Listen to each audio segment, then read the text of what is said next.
do Viva Bem Multimídia. Nós estamos na nossa segunda live dessa semana. Começamos já na quinta-feira, tivemos uma bela conversa com a nutricionista de São Paulo, a Gisele Santos. Foi uma conversa muito legal. E hoje à noite temos a nossa segunda live, já conosco, online aqui, nosso entrevistado da noite, Dr. Natalício Kern Filho, a quem eu quero agradecer. E já agradecer ao pessoal que está entrando para nos acompanhar nesse momento especial de conversa hoje à noite. Natalício, obrigado a tua presença e participação conosco no Viva Bem Multimídia.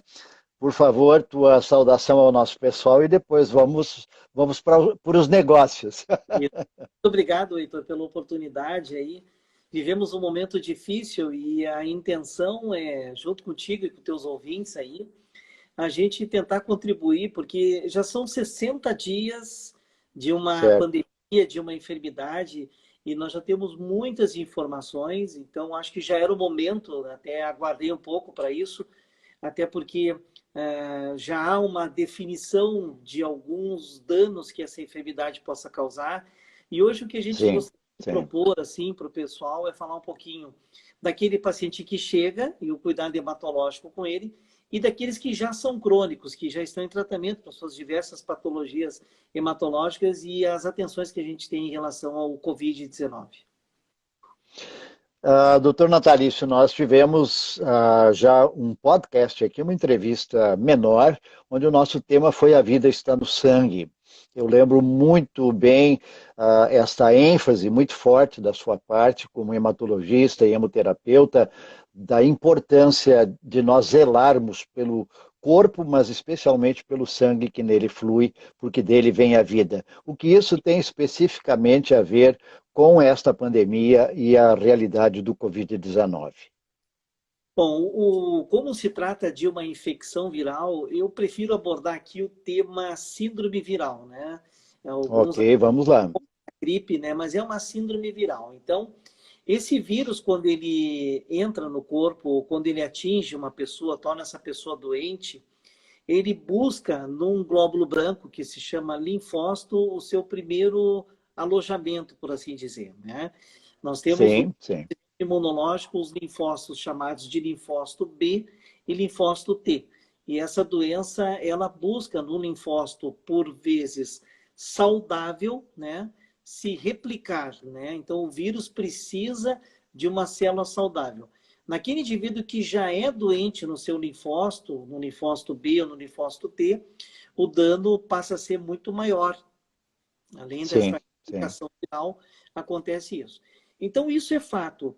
Quando esse vírus entra na corrente sanguínea e justamente no sistema imunológico, ele desencadeia uma resposta inflamatória muito severa, né?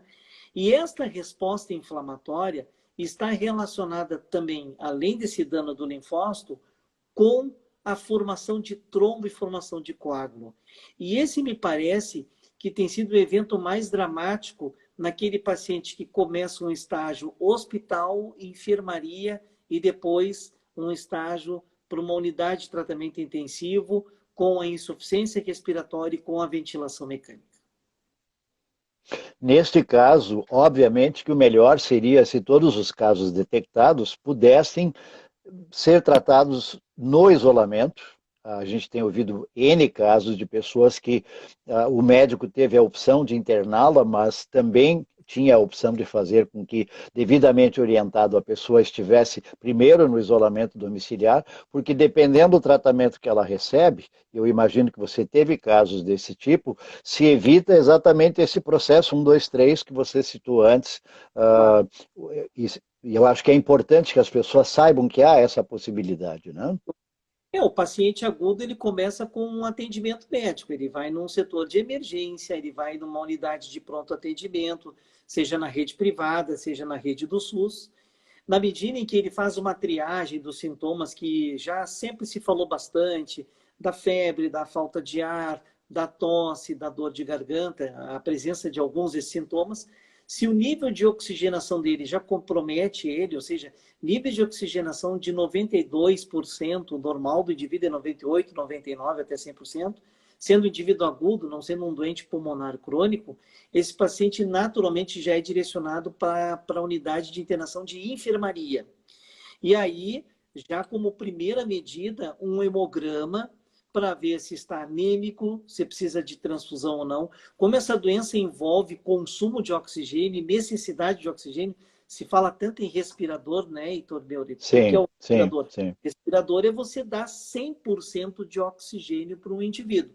Mas não adianta você dar 100% de oxigênio se tu não tem hemácia, se tu não tem glóbulo vermelho saudável. No paciente de enfermaria, que tu trabalha com o oxigênio por catéter nasal, que tu fornece em torno de 30% de oxigênio, você não pode dar nele, porque a função do glóbulo vermelho é levar o oxigênio para o pulmão, para o cérebro, para o coração e evitar o dano. Então, a primeira coisa é um hemograma. Avaliar a contagem também dos glóbulos brancos e das plaquetas. A coagulação comprometida pelo risco de hemorragia, o consumo de plaquetas, merece atenção. E o segundo exame que se faz quando tu admite esse paciente no hospital é a presença dos dedímeros. Os dedímeros são marcadores precoces de que, se os níveis estiverem elevados, esse indivíduo está no risco de uma forma insatisfatória, com tendência a formar coágulo em artérias e veias, e aí daqui a pouco evoluir para o tratamento intensivo. Agora, no seu caso, para o paciente que já está em tratamento por questões envoltas diretamente ligados à sua área, né, hematológica, e ele começa a apresentar os sintomas, isso já no início da avaliação requer um cuidado diferente do que, vamos dizer, qualquer pessoa que tenha 2 ou 3 dos 5, 6 sintomas que sempre são colocados? Claro, sem dúvida. O doente hematológico crônico, ele precisa ser um pouco dividido, né? Existem as leucemias, principalmente as leucemias crônicas, é que eu falo da leucemia crônica de linfócitos, as pessoas com mais de 60 anos. Então, você lembra que no início da nossa conversa, nós temos que proteger o linfócito. Por isso que está se investindo tanto no Remdesivir e no antiviral, né? Como é uma doença viral, você precisa proteger o linfócito. É como se for seria uma carapaça, né? Um escudo protetor. Sim. Vou dar um termo melhor para o pessoal entender. E também diminuir a carga viral, né? Porque diminuindo a carga viral, tu diminui a intensidade, tu diminui a virulência, a agressividade de uma infecção viral.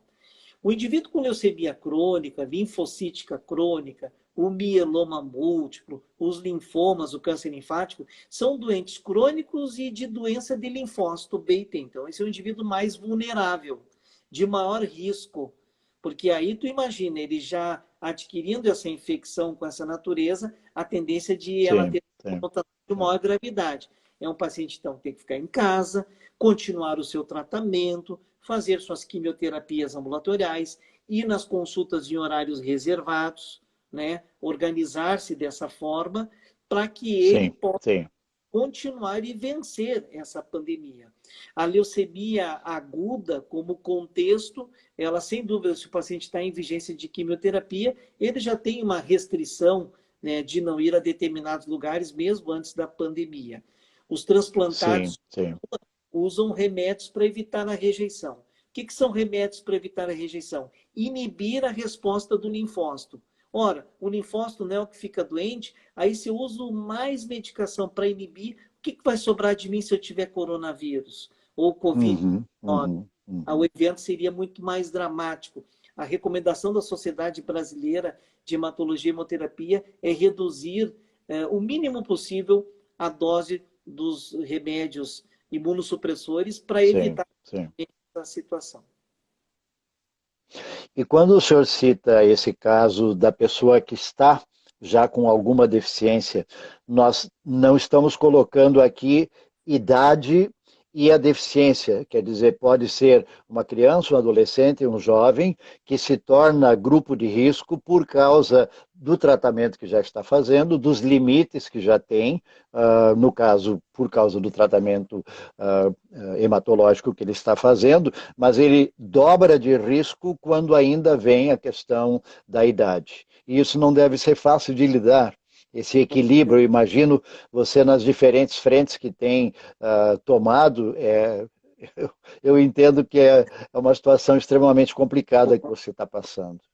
Veja bem, quando se começou a falar em coronavírus, sempre, e ainda se Sim, continua falando, né, Heitor Maurer, na questão do idoso, né? Amanhã, Dia das sim, Mães, então sim. não visite a mamãe, né? Não visite a vovó. Por quê? Porque naturalmente, Uhum, uhum. 60 anos de idade, os nossos linfócitos perdem competência imunológica. Por isso a preocupação de ter vacinado, chegar na meta da vacina para o H1N1 a partir dos 60 anos do idoso, porque o linfócito B e o linfócito T do idoso, ele perde função e perde número. É muito interessante isso. Você vai fazer um exame de sangue, vai fazer um hemograma, a partir de 60 anos você começa a ter menos de 1.000 linfócitos. Depois, com 70, 80 anos, a repercussão é muito mais dramática. O doente hematológico crônico é como se ele antecipasse essa cronologia.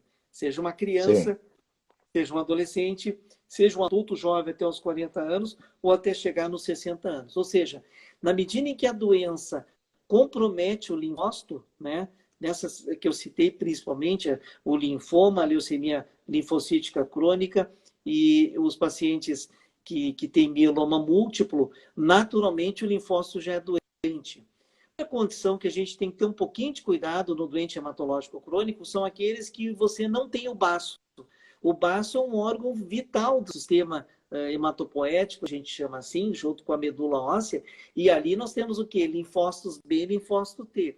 Então, o indivíduo que por algum motivo é retirado o baço, tu deu aí o exemplo das crianças, as crianças com anemia falciforme, uma anemia com destruição de glóbulos vermelhos, ligada à condição da afrodescendência ou racial, as talassemias dos descendentes de italianos, espanhóis e portugueses, na sua forma mais severa na infância e na adolescência, que você tem que retirar o baço porque ele destrói os glóbulos vermelhos, aqui tem também uma situação de agravamento. Os pacientes com púrpura crônica, uma doença de destruição crônica de plaquetas, por vezes tu tem que recorrer à retirada do baço. Esse é um indivíduo que se coloca muito à frente e desfavorável para o coronavírus. Quando o senhor cita a questão étnica, quando o senhor, e nós estamos pensando, vamos dizer,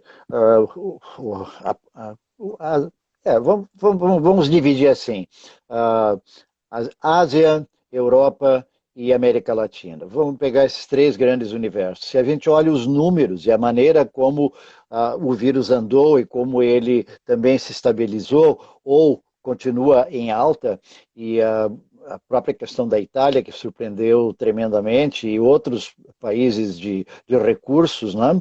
Isso tem a ver com alguma coisa étnica, da sua forma de ser, do DNA da pessoa, que de repente faz com que em alguns lugares os sintomas tenham de maneira muito mais rápida se demonstrado e evoluído, ou são, não sei, a gente ouviu tanta discussão em cima disto, né?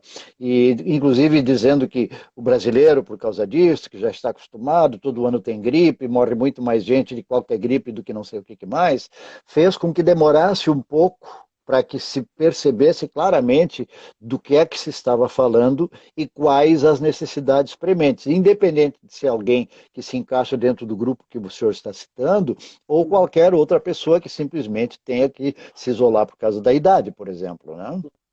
De um modo geral, não houve ninguém que defendeu uma posição, nem a Organização Mundial de Saúde, Itália, como tu citou, Espanha, França, agora América do Norte, uma condição de etnia de muito desfavorável. Eu só citei aqui uma condição Sim. peculiar de hematologia, porque hematologia a gente trabalha doença e etnia. Então, a anemia falciforme, ela faz parte do grupo de descendentes de negros, né? As mutações que, felizmente, Uhum, uhum. tivemos um país que, né, escravizou, que importava escravos da África, e a gente trouxe isso historicamente.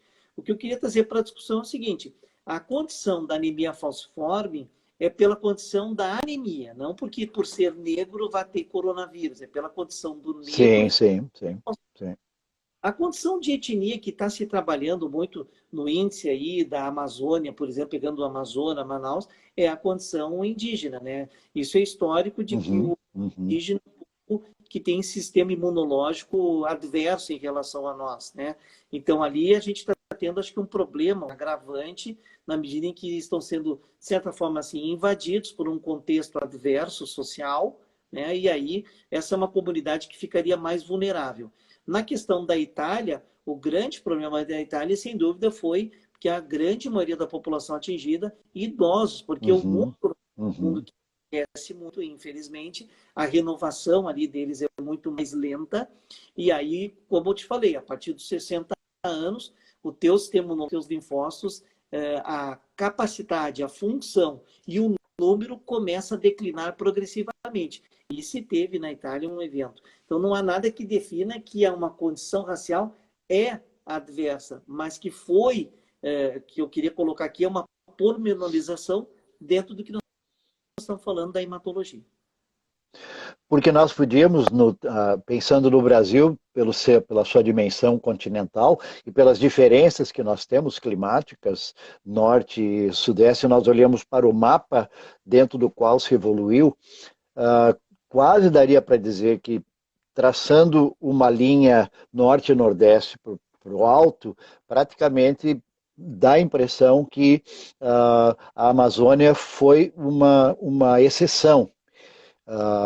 Em termos de números e como rapidamente a coisa ali evoluiu. Eu vi outro dia também um depoimento de alguém que trabalha com tribos indígenas e a minha dúvida era, e gripes anteriores, situações anteriores também de vírus, como é que isso era trabalhado, por exemplo, com a etnia indígenas, e de modo igual ou diferente do que agora está acontecendo com o coronavírus? Não sei se aconteceu alguma coisa no áudio, deu a impressão que eu não tenho retorno teu no áudio. Não sei o que houve aí. Você me ouve? Muito bem, estamos de volta em mais uma tentativa de conseguirmos conversar e continuar conversando, aliás, com o Dr. Natalício Kern Filho. E já 2 vezes. Vamos arriscar e tentar de novo. Já temos o Dr. Natalício online conosco e vamos ver como fica essa questão do áudio. Imagem entrando, áudio entrando.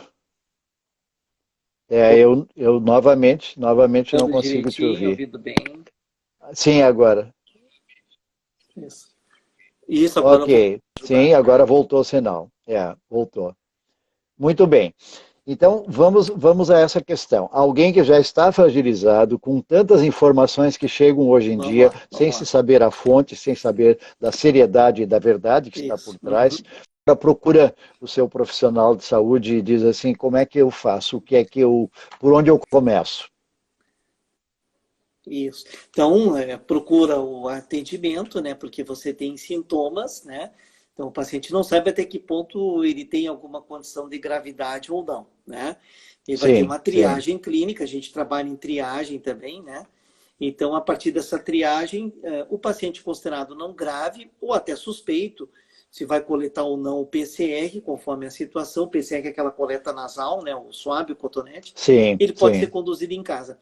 No andar, na enfermaria, é um estágio intermediário. Então, é um indivíduo que precisa de uma suplementação de oxigênio por catéter nasal, precisa fazer antibióticos endovenosos, porque já tem uma infecção bacteriana, a gente diz assim, secundária, sobreposta em cima da infecção viral.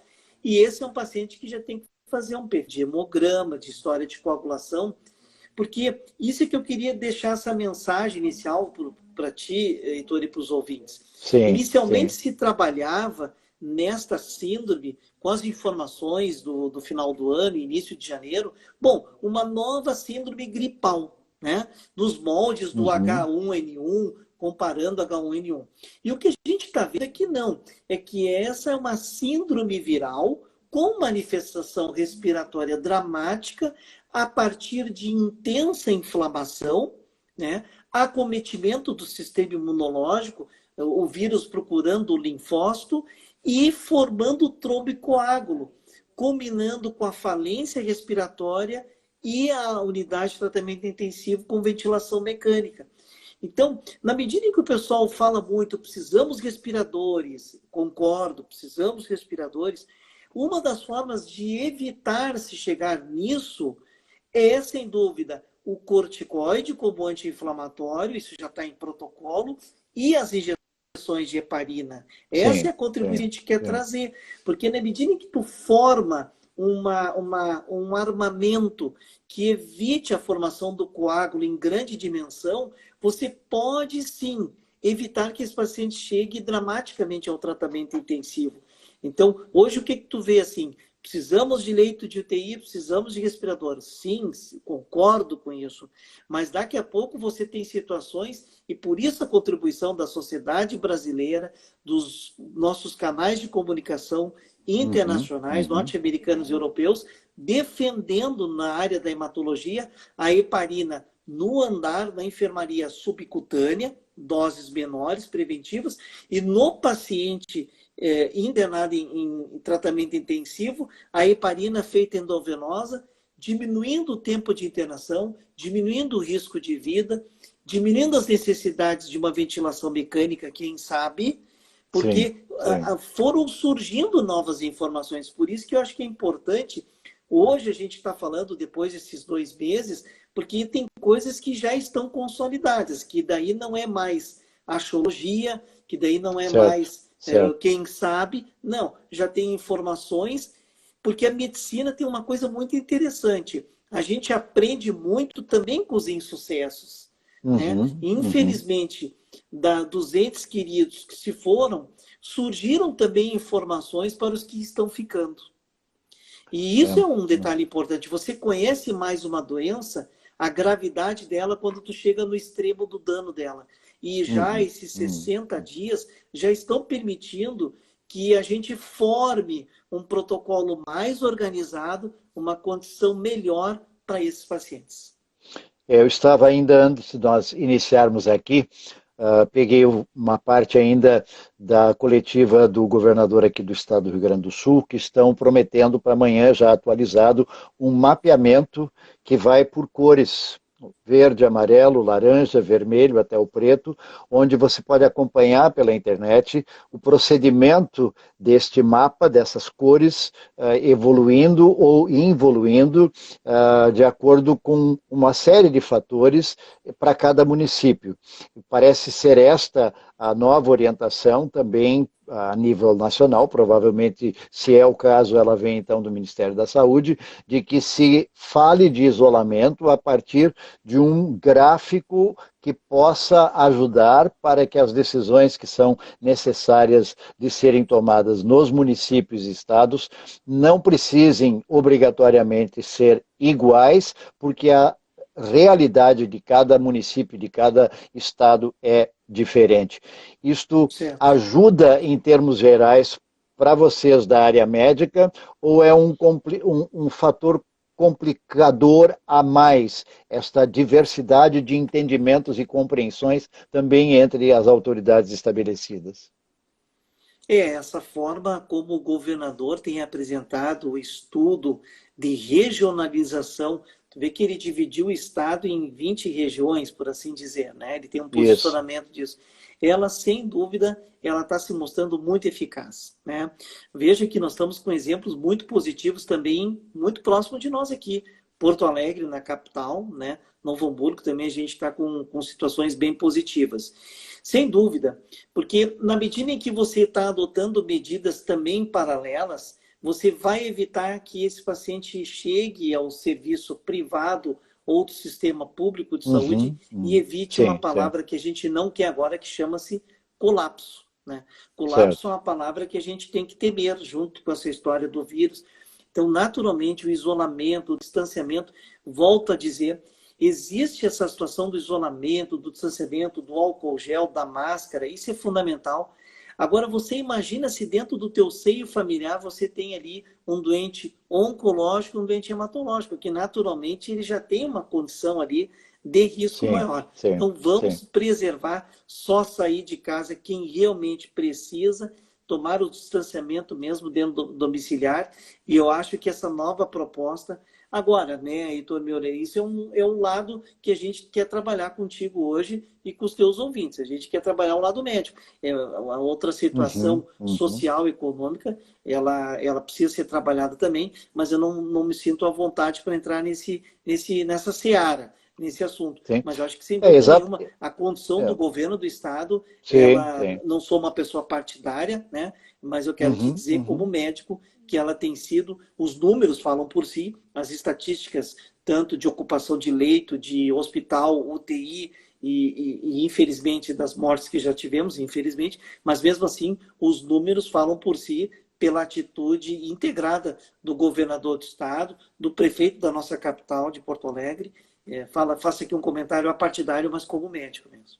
É, porque a mudança e você usou uma expressão, é possível aprender no erro, e se nós hoje, depois de 60 dias, temos fatores que não tínhamos no começo, e esses passam a servir de base, é possível dizer, foi pensado no começo, porque não tínhamos A, B, C, D de informação, hoje nós temos, de que esse é o caminho que se deve seguir. A gente sabe que nem sempre é tão fácil que isso aconteça, porque tem ainda a decisão pessoal, inclusive para certos tipos de tratamentos, onde o paciente precisa, de fato, assinar um termo e dizer, eu quero que tal remédio me seja aplicado, isso é diretamente dentro da tua área. Também isso a gente tem ouvido de muitos médicos, que a própria classe médica é dividida por quê? Porque o vírus não é a situação hoje do Covid-19, ela vai se mostrar de formas diferentes a área em que estão as pessoas Claro, afetadas. É o teu caso. O quadro claro. dentro da área hematológica é diferente da área pulmonar, dentro da área da geriatria, e assim vai, né? E assim, Não há de e tu novo sabe, Heitor, uma eu quero te, palavra, né? Sim, sim. claro, eu queria dar uma contribuição. Eu vivenciei 2009 na emergência, né? Eu tenho uma divisão de hospital, emergência e consultório. Eu vivenciei o H1N1, um vírus totalmente com componente respiratório, né? Nos seus estágios leve, moderado e severo. O H1N1 já tem essa história, inflamação, comprometimento severo do sistema imunológico pelo comportamento desse vírus, essa história de trombose, coágulo, principalmente em artéria pulmonar. Sim. Hoje, áreas afins, por exemplo, já há quem está começando a defender, então vamos aguardar as próximas semanas. Por exemplo, Uhum, Heitor, uhum. que quem tenha um infarto agudo do miocárdio, né, tenha que ser testado no momento que entrar no hospital, no tratamento intensivo para Covid-19. Há quem já está defendendo, né, que quem tem acidente vascular cerebral, né, coágulo lá nas Uhum, artérias por uhum, isquemia, uhum. tenha que ser testado também, além do tratamento, para o Covid-19.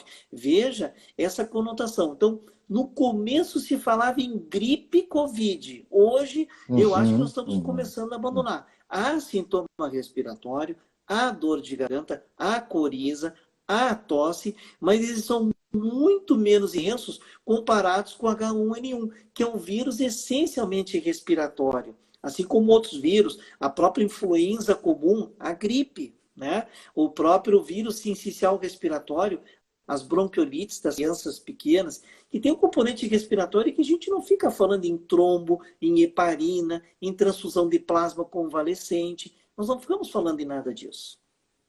É, porque dentro do Disque também das diferenças de compreensão, seja do profissional da saúde, seja do profissional da economia, se nós formos pensar em toda essa realidade que a gente vive, da pessoa que sente os dois lados, ele precisa se cuidar, mas por outro lado ele também precisa sobreviver, surge essa dificuldade de fato, poder dizer o que fazer, porque não temos uma perspectiva. Em outras gripes, em outras situações que você mesmo citou, como a passada do H1N1, era tipo assim, a gente sabe que daqui a 2 semanas o quadro vai ser outro. E essas duas Claro. semanas já se multiplicaram várias vezes. Do tal de em 14 dias todo mundo fica sabendo se está ou não está, se manifestou ou não manifestou, isso não existe mais. Porque Claro. mesmo com todas as informações, a mais que nós tenhamos 60 dias depois, o amanhã é uma grande dúvida, um grande ponto sim, de interrogação para todo claro. mundo. Eu imagino que para vocês na área da saúde, ainda muito mais do que em qualquer outra área. Claro. Mas eu queria dar um alento, no sentido assim, uma esperança, e até Por favor. eu queria colocar para ti e para os demais que a realidade aqui, vou falar um pouquinho agora, uma realidade nossa aqui, Novo Hamburgo, tá? No Ok. serviço que hoje eu participo, então, de duas frentes. Eu tenho a Prefeitura de São Leopoldo, em que nós temos a Unidade Básica de Saúde, onde eu vou 2 vezes por semana, e o Centro Médico Capilé em São Leopoldo. E a Operadora de Saúde, que a gente representa já há mais de 24 anos, graças a Deus que a gente veste a camiseta. Que é, né, no Vale dos Sinos, tem a sua importância, a sua relevância, que é a Unimed Vale dos Sinos, no qual me honro muito de, junto com mais 500 Uhum, colegas, uhum. fazer parte dessa cooperativa. Eu quero te dar um Ótimo. depoimento pessoal, que não é aqui um marketing, não é aqui uma ideia Uhum, lupinata, não uhum, é uma uhum. ideia, estamos no mundo Disney, não. Nós hoje, finalmente, eu quero te dizer, e por isso que eu me sinto à vontade de hoje estar aqui recebendo essa oportunidade de trazer isso para vocês, que nós hoje, nesses dois serviços, nós temos situações definidas de protocolos de início e de meio. E isso é muito importante, porque lá no início Sim, nós sim, não tínhamos sim. uma definição. O Ministério da Uhum, Saúde estava uhum. se organizando, as sociedades brasileiras, a hematologia, a Sociedade Brasileira de Hemoterapia, tudo estava se organizando, os patologistas, enfim, as coisas estavam se organizando. Aí veio a história da hidroxicloroquina. Hoje a história, então, que está se batendo firme.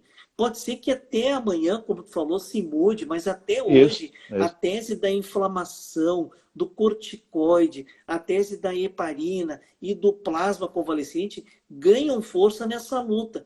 Então hoje você tem a triagem, quem coleta, quem não coleta, quem vai ficar em casa, quem vai para o hospital na enfermaria, quem vai para o tratamento intensivo. Então hoje eu vejo que Novo Hamburgo, então aí dá para se estender isso para Porto Alegre e para o Rio Grande do Sul, nas cidades Uhum, maiores, uhum. eu vejo que pelo menos nós temos hoje uma situação de enfrentamento, coisa que no início nós estávamos com as mãos para cima. Sim, E sim, hoje sim. nós estamos no enfrentamento. E tu sabe que diante de um enfrentamento haverá os vitoriosos e os derrotados. Mas os números estão mostrando que o enfrentamento, que a organização, que os protocolos, que os colegas, quer dizer, você se reunindo, você tem uma equipe de enfermagem, você tem uma equipe de técnicos, são verdadeiros também batalhadores, isso tudo, sem o qual você não teria êxito. Você tem estrutura hospitalar aqui em Novo Hamburgo que nos permite, sim, uma capacidade de enfrentamento. E isso é a verdade, os números falam por si, né?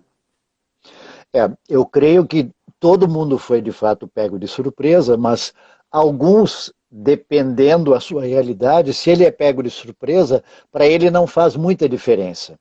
Digamos, um idoso que está aposentado, que não tem nenhum outro quadro complicador, ele diz: bom, vamos ficar em casa e vamos esperar o negócio passar.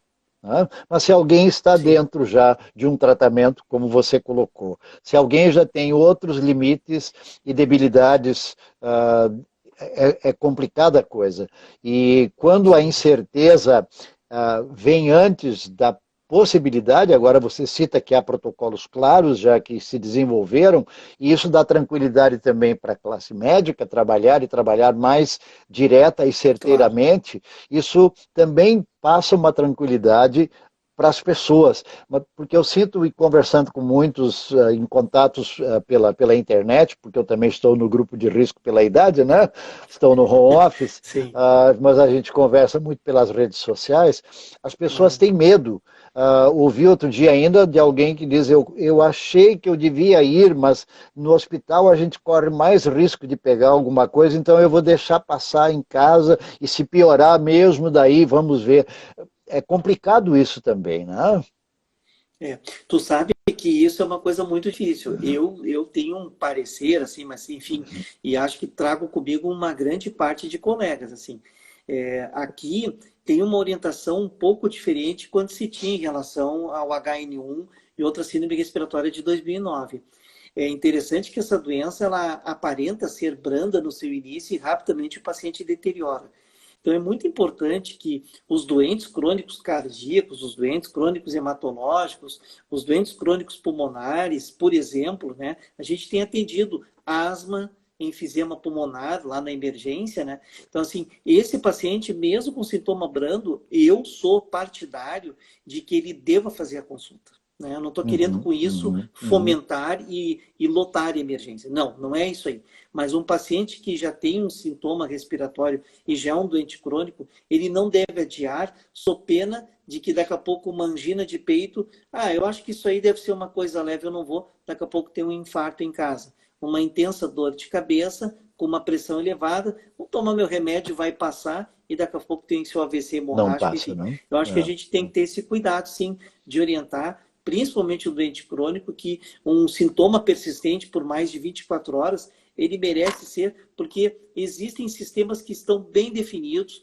volto a dizer, no sistema privado, no sistema de saúde público, em que você tem uma triagem, em que ali é feito, o profissional tem toda uma paramentação. Peço desculpa se aparece alguma marca aqui das máscaras que a gente usa continuamente, né? Tá A certo, intenção tá é essa certo. mesmo, é proteger a gente, Tá a família certo. e o paciente. Sim, Então, sim. a gente não quer trazer nada para dentro de casa também. Então, assim, existe uma sala de triagem e as emergências continuam.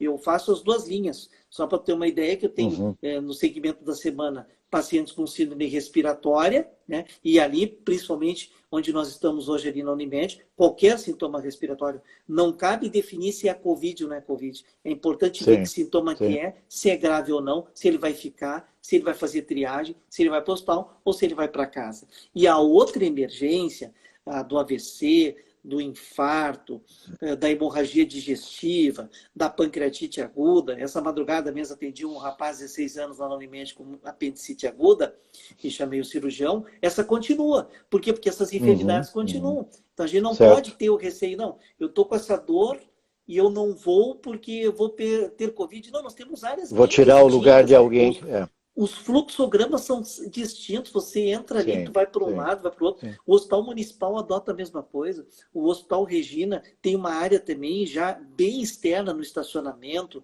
né? E em São Leopoldo, o Hospital Centenário também tem uma ala externa, né? A área do politrauma, enfim, tudo separado porque a vida tem que continuar e, infelizmente, as enfermidades continuam. É importante colocar isso, você citou antes a questão que o grande medo sempre era de que se chegasse a uma realidade de colapso, de que essa não existe. Quer dizer, se alguém realmente tenha qualquer tipo de sintoma ligado a questões respiratórias ou outras, de que não está tudo com fila dobrando o quarteirão, entende? Vai, como normalmente iria, para procurar aquela empresa que o atende, se for um plano de saúde, ou seja SUS, seja o que for, porque eu tenho ouvido de alguns exatamente, a gente tem mais risco se sair de casa para consultar, acho que vamos deixar assim mesmo. Acho muito importante essa sua colocação de que o mundo continua, as coisas vão continuando, as outras debilidades vêm e de repente eu me cuido, estou no isolamento por causa disso, por causa daquilo, não tenho nenhum sintoma que pudesse me fazer pensar de que eu tivesse de repente com o vírus, mas me aparece algo inesperado e que a vida toca. Está lá um especialista, está lá um médico, está lá um plantonista, alguém que vai me atender e que vai... E não ter medo de encarar e dizer, vamos lá e vamos fazer, né? Vamos lá. Porque, Heitor, o que acontece assim? Os consultórios ainda estão num ritmo lento. Né? Naturalmente, então aí você tem emergência. Mas volto a dizer, aqui em Novo Hamburgo e São Leopoldo, há áreas distintas. E é evidente que se o paciente estiver mais tranquilo, então, volto a dizer, não quero aqui fomentar que todo mundo que tenha uma tosse, um espirro, qualquer coisinha, ou que tenha uma dor de cabeça, acha que está com coronavírus ou é grave. Mas eu quero dizer que, assim, a persistência de um sintoma de mais de 24 horas, uma febre que persista, uma dor de garganta por mais de 24 horas, um asmático que começa a ter uma crise, que em 6 horas, 8 horas, a bombinha inalatória não resolva, um doente que já tem enfisema, bronquite crônica, esse paciente deve ir ao serviço e prontamente ser avaliado como síndrome respiratória. Se é Covid, não é Covid, bom, existe protocolo, já está tudo definido, que exames vamos fazer, vai para casa, vai para o andar, enfim, vai para o tratamento intensivo. E um outro doente crônico que já tem ali a sua angina de peito, que já faz o seu tratamento, enfim, que já tem um diabetes, que fez uma fita em casa e deu 400 ou 500, por exemplo, esse paciente deve procurar o atendimento de urgência sem receio, porque ele vai ser destinado para uma outra área. Né? Sim, agora, evidente sim. não. Um paciente que acha que daqui a pouco tem um sintoma mais leve, esse não deve ir mesmo, mas nem por uma questão de ter risco, é para não realmente tumultuar. Né? Sim. Vamos olhar assim. Passaram-se 60 dias, hoje há mais informação do que no começo. Você está envolvido em todas as frentes, diariamente. A gente sentiu a grande dificuldade de conseguirmos um tempinho para conseguirmos falar, mas eu achei importante a tua disposição em dizer assim, tem que ser falado sobre isso. Eu acho que, como você disse no começo, há informações muito mais seguras hoje do que se nós estivéssemos tratando do mesmo tema há 45 dias atrás. Estaríamos também nós dois muito mais no achismo do que, de fato, em números, em realidades e Exato. situações claras como você está colocando. E isso, com certeza, é muito importante, porque ter um conselho, ter uma orientação de alguém que lida com isso no dia a dia é muito diferente do que você receber um vídeo e alguém que diz isso, diz aquilo, e no final você só aumenta a sua dúvida ao invés de fato, encontrar uma resposta ou uma possível orientação mais clara, né? Então, não deixar de procurar, não deixar de procurar ajuda e fazê-lo dessa forma também. O seu paciente, digamos assim, dentro da área hematológica, você tem sentido que eles estão mais ansiosos do que estavam, que há uma preocupação maior, ou porque já estão antes, por causa do tratamento numa situação de riscos, já são normalmente, digamos assim, mais cuidadosos consigo mesmo e talvez, como se diz, conseguem tirar mais de letra mais facilmente porque já estão acostumados a cuidar de si. Estou imaginando ou estou mais ou menos sentindo como é o caso de quem já tem alguns limites e por causa disso exige mais cuidado?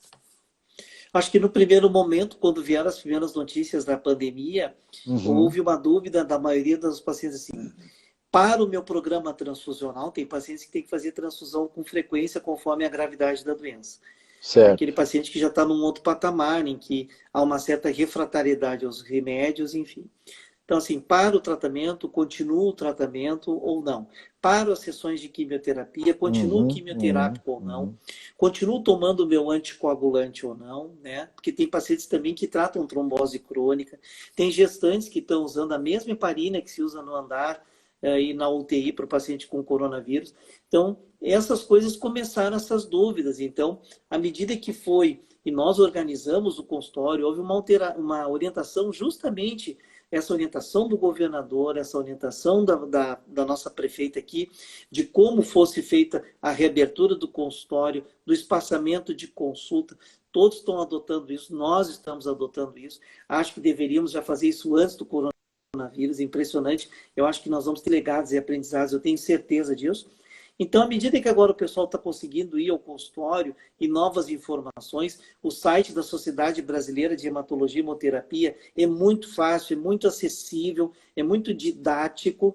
Eu acho que essa informação, a mídia, né, enfim, essas informações estão fazendo com que, com o passar dos dias, esses temores estão diminuindo. Então, hoje o que a gente vê os pacientes com ansiedade de consultar, de não interromper o seu tratamento, de seguir o tratamento, e sempre a pergunta, será que eu estou no grupo de o resto está andando normal?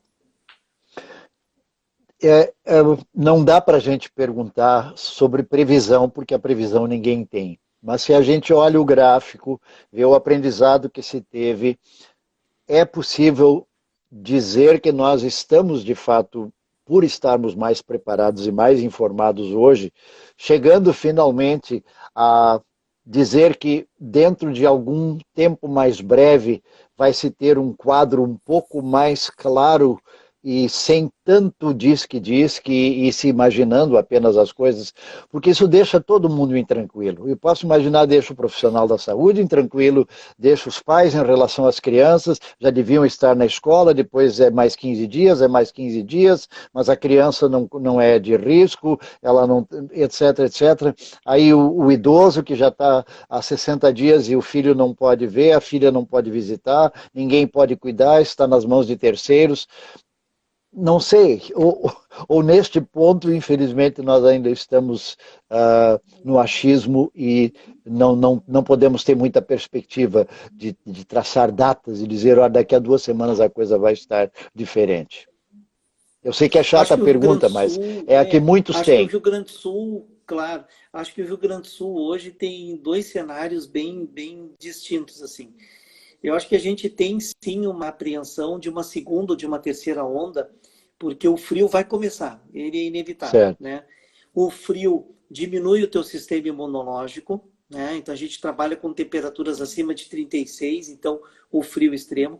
O frio traz consigo sintomas de respiratórios, como tosse, secreção, agrava a asma e enfisema pulmonar e bronquite crônica, um fumante ou esfumantes, e piora a doença cardíaca e doença vascular cerebral sistêmica, diabetes, enfim.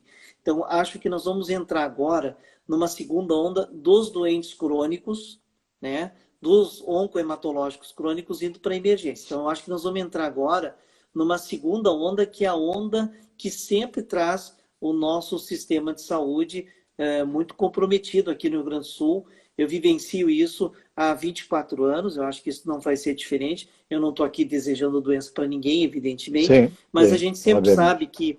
que de maio até meados de setembro, nós temos um incremento nos serviços de emergência e isso naturalmente vai acontecer. Eu não sei para que lado que vai a situação do coronavírus, torço evidentemente para que as coisas comecem a se achatar, torço evidentemente para que as coisas comecem a se cuidar. É fundamental que, na medida em que ocorra essa flexibilização, as pessoas se mantenham muito conscientes, né?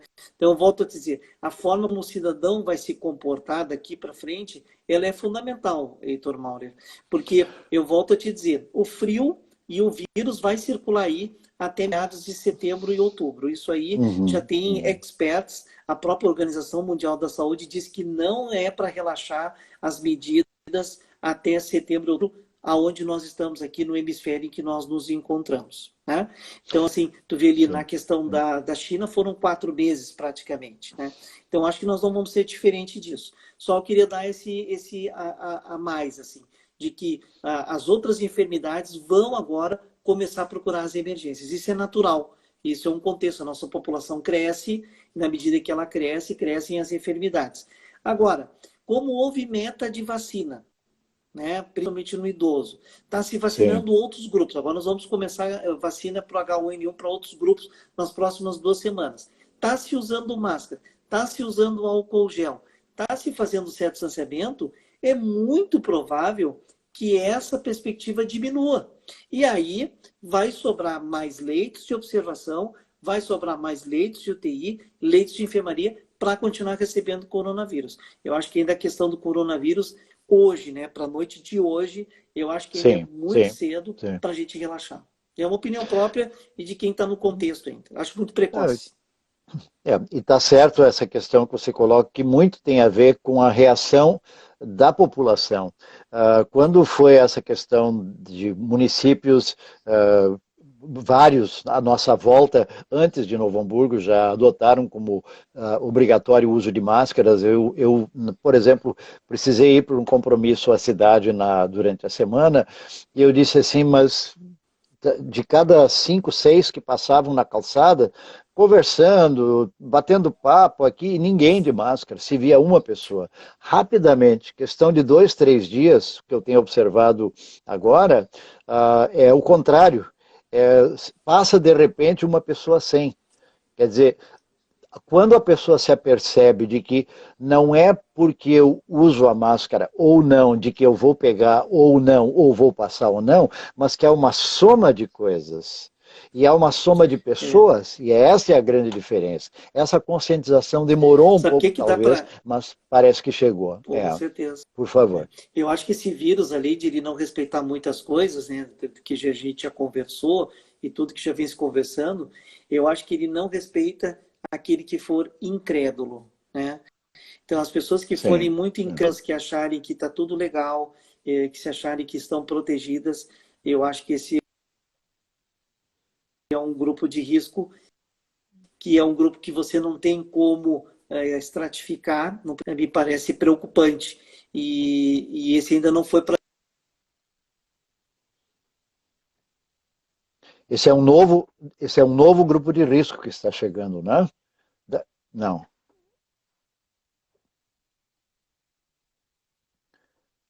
Temos de novo um problema de áudio, não conseguimos ouvir aqui o comentário do doutor Natalício. Vamos tentar assim mesmo, porque já estamos, em termos de tempo, tomando muito do seu tempo também, né?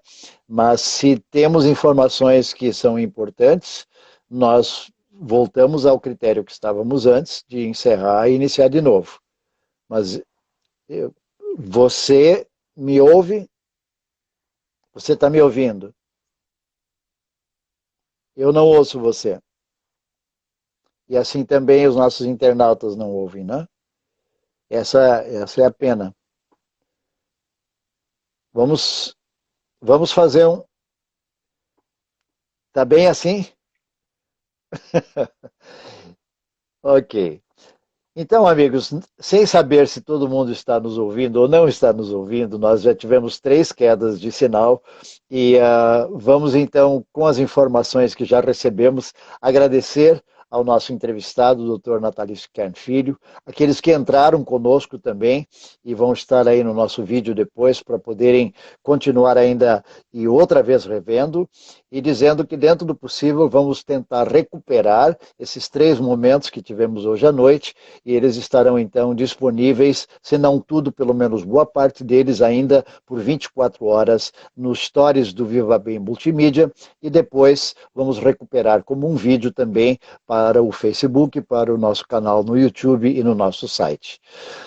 Doutor Natalício, eu agradeço a sua participação conosco, pena que não posso ouvi-lo nem os nossos ouvintes, mas um positivo para dizer muito obrigado e para dizer que nós agradecemos a sua participação conosco e ter tirado esse tempo muito especial para estar com a gente aqui. Obrigado, um abraço, muito obrigado mesmo. E a vocês, internautas também, estamos então assim encerrando, convidando para amanhã, domingo, Dia das Mães, às 20h30, o nosso podcast inédito.